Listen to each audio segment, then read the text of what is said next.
tarde, sétimo ano. Estamos aqui para mais uma aula de geografia, onde na aula de hoje a gente vai trabalhar o capítulo 4, que traz o espaço urbano e industrial do Brasil. Então, temos aí o espaço urbano, né, a área urbana, que é marcado por atividades manufatureiras e industriais. O ritmo das cidades segue aí a velocidade de produção das grandes indústrias.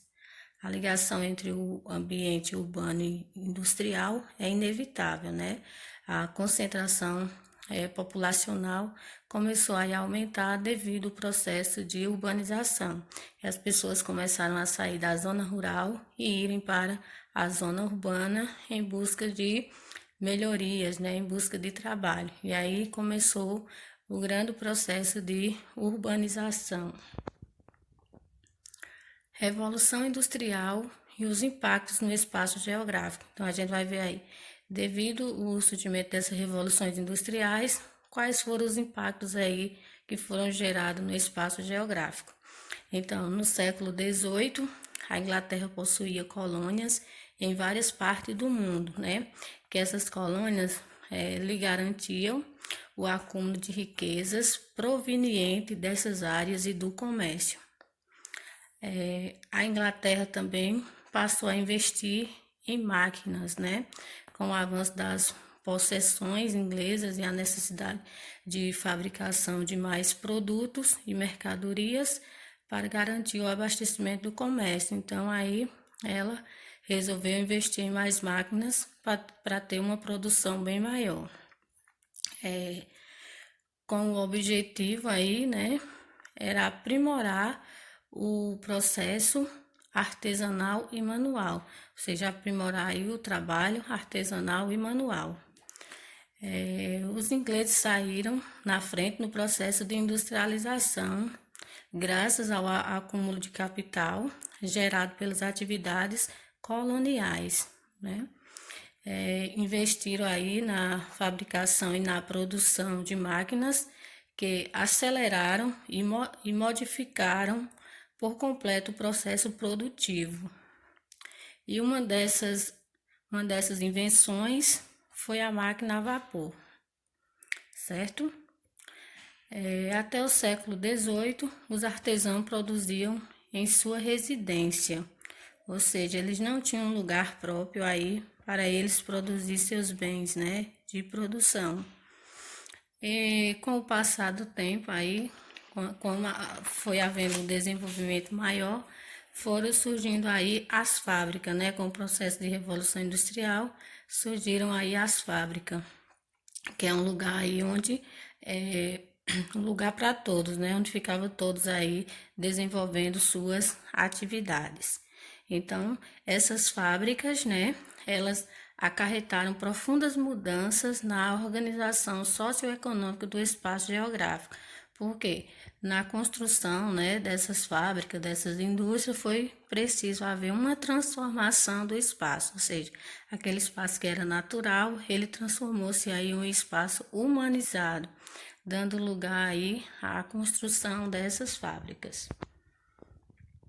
E aí temos Revolução Industrial, primeira, segunda e terceira, né? Que aconteceu aí na Inglaterra entre os séculos XVIII e XIX.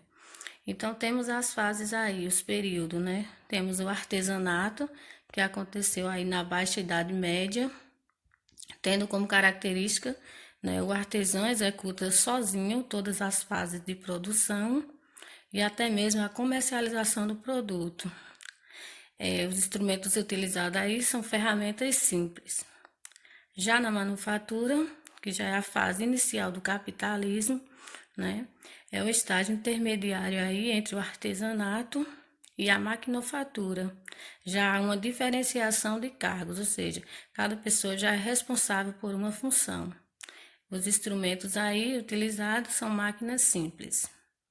E a indústria, né, que foi iniciada aí com a Revolução Industrial, que aí tem como principais características o emprego maciço de máquinas e fontes de energias modernas, né, como carvão mineral, petróleo, etc. Produção em larga escala, grande divisão e especialização do trabalho. e os instrumentos de trabalho utilizados é o maquinário, né? Ou seja, as máquinas aí, quem é responsável por todo o desenvolvimento do trabalho na fase aí industrial. Continuando, a gente tem as revoluções industriais, né? Temos aí a primeira, segunda, terceira e a quarta, que é a mais atual, né? Que a gente vivencia hoje, a quarta revolução industrial, né? Então, a Inglaterra passou aí por esses 4 fases aí da Revolução Industrial, onde a primeira aconteceu aí no século XVIII, né? Que tinha como principais características: mecanização, introdução da máquina a vapor e do carvão. Então, a primeira revolução industrial aí iniciou com o surgimento da máquina a vapor. Na segunda revolução, século XIX, tem aí a produção em massa, né? Linha de montagem com base em petróleo e eletricidade. Terceira revolução industrial, no século XX, produção automatizada, utilizando computadores eletrônicos e TI. O que é esse TI? Tecnologia de informática. E a quarta revolução industrial, né, que é hoje, que a gente vivencia hoje, é a produção inteligente incorporada com a internet das coisas e Big Data, né? Então aí a quarta revolução industrial é a revolução mais atualizada, é a que a gente vivencia hoje, uma tecnologia toda mais moderna. O processo tardio da industrialização brasileira, né? Então, aí, no século XVIII, enquanto a Europa passava por profundas transformações, o Brasil permanecia ainda como uma colônia de exploração, né? Então, destinava o abastecimento, né, do mercado externo atendendo à corte portuguesa. O país estava relegando ao atraso tecnológico, enquanto os países, né, a Europa principalmente, aí estava num ritmo bem acelerado no processo de industrialização. O Brasil ainda estava sendo uma colônia, ou seja, tudo que produzia era destinado ao mercado externo. Temos aí alguns fatores que fizeram com que o Brasil tivesse uma industrialização tardia, ou seja, atrasado em relação aí aos países da Europa. Entre os principais fatores, a gente tem aí a proibição da existência de manufatura têxtil na colônia, manutenção das relações escravagistas até a segunda metade do século XIX, dominação de uma elite agroexportadora, ampliação das atividades monocultoras, né? Então, aí são alguns dos fatores que fizeram com que o Brasil não acompanhasse o mesmo ritmo, né, de desenvolvimento dos países da Europa em relação ao processo de industrialização. A herança da cafeicultura, né? Então, vamos ver aí o que foi que o café deixou de herança aí para o desenvolvimento aí do país, né? Então, a cafeicultura, apesar de não ter estimulado, né, outros setores da economia, deixou uma base para a indústria nacional, né? Então, deixou aí algumas bases, como por exemplo, o desenvolvimento do comércio, bancos, rodovias, ferrovias, né, portos, entre outros. Até o final do século XIX, existiam no Brasil apenas 640 indústrias, né? Então, foi nas 3 primeiras décadas do século XX, né, que a atividade industrial brasileira tomou impulso. Então, foi aí, nas primeiras décadas do século XX, que a industrialização brasileira teve um desenvolvimento maior aí no processo industrial.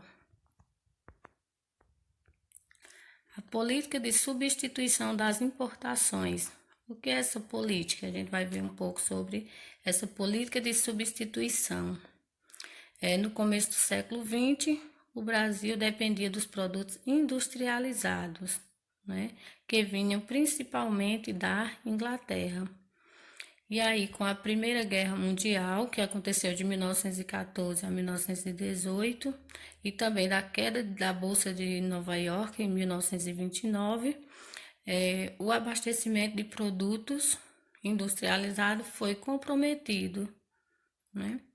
E surgiu-se então aí a necessidade de criação de uma política de estímulo à substituição das importações, ou seja, com esse impacto que teve aí, né, devido à Primeira Guerra Mundial e também da queda da Bolsa de Nova York, os países tiveram que se virar, né, para fazer uma política de desenvolvimento aí da sua economia. Com isso foi preciso haver uma produção, né, interna dentro dos seus próprios países.